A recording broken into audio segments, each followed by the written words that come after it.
Hi yarn lovers, it's Gary and I'm coming to you from my living room in Vancouver, Canada. So welcome. This is video number 15 and today's date is November the 27th, 2019. So today I'm going to be talking about colorwork sweaters, like the one that I'm wearing. So let's jump into it and look at this sweater. I'll just stand up. How about that?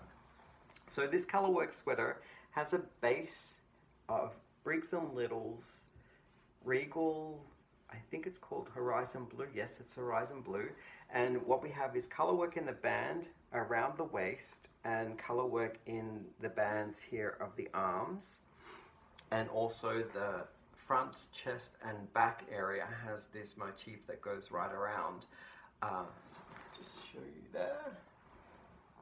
And what I'm going to do is I'm going to talk about the yarn that I chose, how I chose the colors, and well, how I did not go through the process that I'm going to give you now, but would suggest that this would be a great process to do and maybe incorporate that in the way that you construct or think about your colors that you're going to use in your colorwork sweater. I was going to show you a purchase book which I have not started using yet, but it does have a process and I think it's a brilliant book, but they use child models. Well, it's on the cover wearing the sweatwork, so I can't show you that cover, but I can talk to you about the book and where to get it and what's inside the book. Also the same with where I found this motif, which is a 16 stitch pattern repeat. They also have child models wearing the sweater work. Now with the new copper laws with YouTube, I'm trying to avoid any flagging of like child models or child influenced items in the video. This is purely for adult use. So I do have some that I can show you which is like what I used that don't have children models in it, but yeah, so that's enough said about the legal stuff. So I'm going to talk about the more interesting stuff, which is what I used in the sweater. So the base, as I said, was Briggs and Little in the colorway Horizon Blue in the Regal collection. It's 100% wool, and if you're interested in finding out more information about Briggs and Little, I'll link to you down below in the description box the video where I talk about a haul that I purchased from Briggs and Little, and this was in that haul. So it's a 2-ply wool, just quickly giving you some basic measurements, 113 grams, and in that you get 200, I believe 200 meters. I think so. 248 meters in each skein. So I had used 4 of these, not quite 4, in this sweater. And the first contrast color I have is this straw color from Cascades, and the collection is 220 Superwash. If you're looking for the colorway number, it's 870. What I noticed about Cascade, it's my favorite company of choice when I purchase yarn. I always look at the Cascade collections first, is that online when you're purchasing, they give you the colorway name. So this one I know was straw. But when you get the physical ball in hand, the label does not give you the colorway name. It just gives you the color number reference. And I don't know, maybe Cascade, if you are looking at this video, I don't know why you would be, but if you're looking for some suggestions for YouTubers who talk about the colorway collections that you have, it would be helpful for the name to be on there as well, so you don't have to look back and, you know, find the invoice where you actually purchased particular items from. So yeah, this is a lovely, squishy, soft, very, very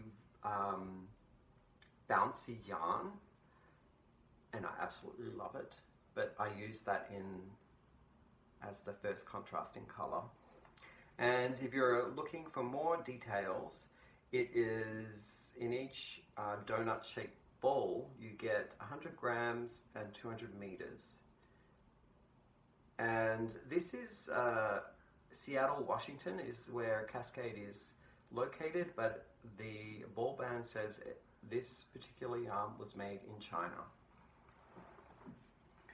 The second contrasting color that I used was Lion Brand's Heartland in the colorway Glacier Bay. This is also considered a 4-weight, medium 4-weight yarn, and it's 100% acrylic. It has this lovely heathered, icy kind of dark blue. It's almost bordering on an aqua.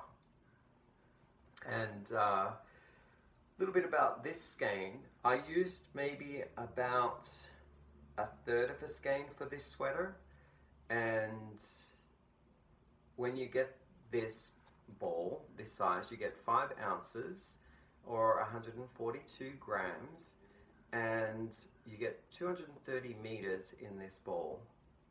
So again, I only used about 1/3 of this in this sweater that I'm wearing. Now, because it's a combination of superwash, acrylic, and the main founding color or foundation color is this 100% wool, I'm going to have to hand wash this and lay flat to dry. I haven't yet washed it.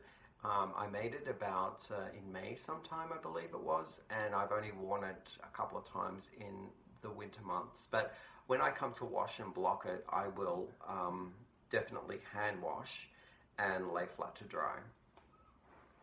So the next thing that I want to talk about is getting a motif or color work that works for you, and also choosing colors and the process of getting that kind of like clued in before beginning your project.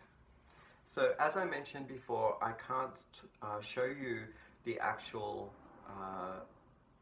motif pattern where I got this motif, but I'll link it down below because of the various reasons. But it kind of looks like a color chart like this, and that tells you what kind of colors to use in your stitch work. Each little cube that's represented in the color chart represents a stitch in your work. So I'll just show you the floats. The floats on the inside, as you can see, because most of the time you're just working with 2 colors in each row when you're working it across. You have to hold the color that's not being used in the stitch work in the back, and you float the color until it's actually used in the stitch pattern of the chart, and then you utilize that, and then you float the other one behind in the work. So I did find it hard to read the charts in the beginning, but then once I practiced a little bit, it was easy. It became easier. As with anything, if you don't know how to do something, it's quite a struggle or a challenge in the beginning, but then once you get it, it's just like, it's easy to work with. So color charts are great for me. I'm more of a visual learner as well, so I would look more at the color chart than I would at like handwritten details of instructions.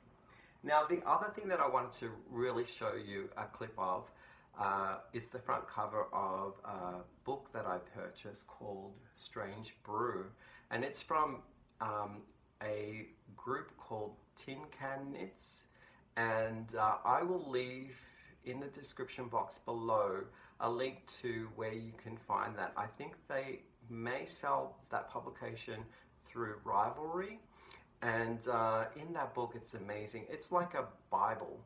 So it presents you a couple of charts like the one I showed you that create different motifs, and they give you all out instructions on, like, you know, building patterns that work into all different sizes. So you start off with maybe looking at your measurements, and then you choose your weight classification in your yarn, and then it gives you a formula to achieve how many stitches will make that sweater.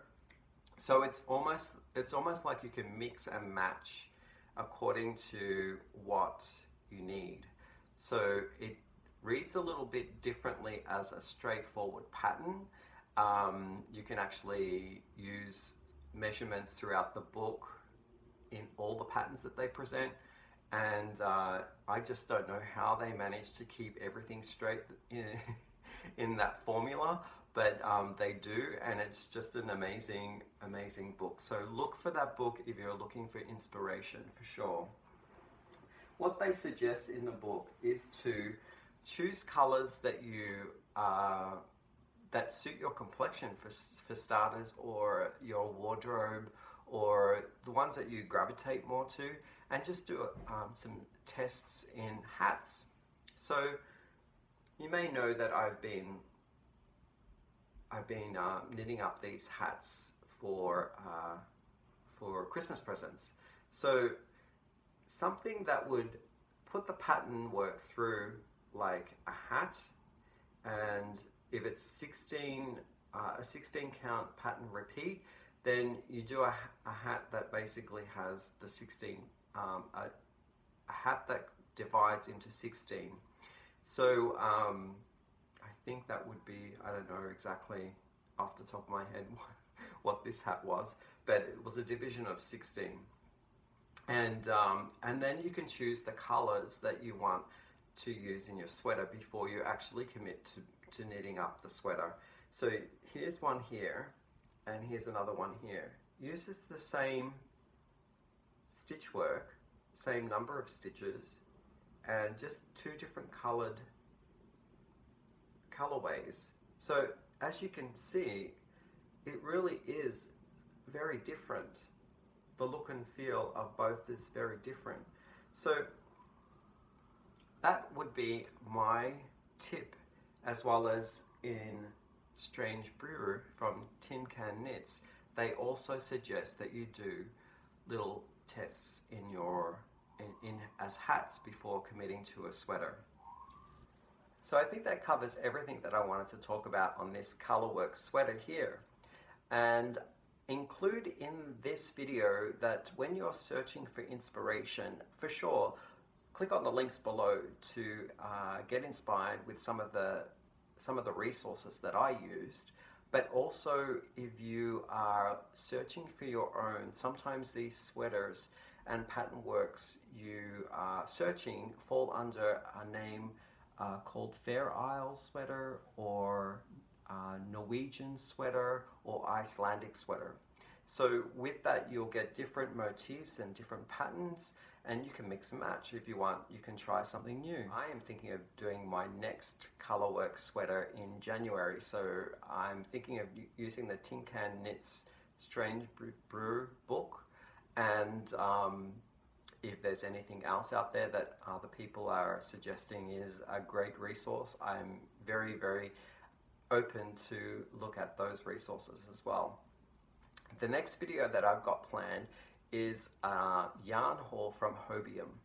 Now, everyone knows that, or maybe not everyone knows, but Hobium closed their doors on their international sales portion of their shop about a month ago. And just before that they were closing, they had this mega sale of 40% off all their merchandise. So I have been watching everyone's unboxing or reveal of their purchases from that sale, and I have one waiting to show and share with you guys.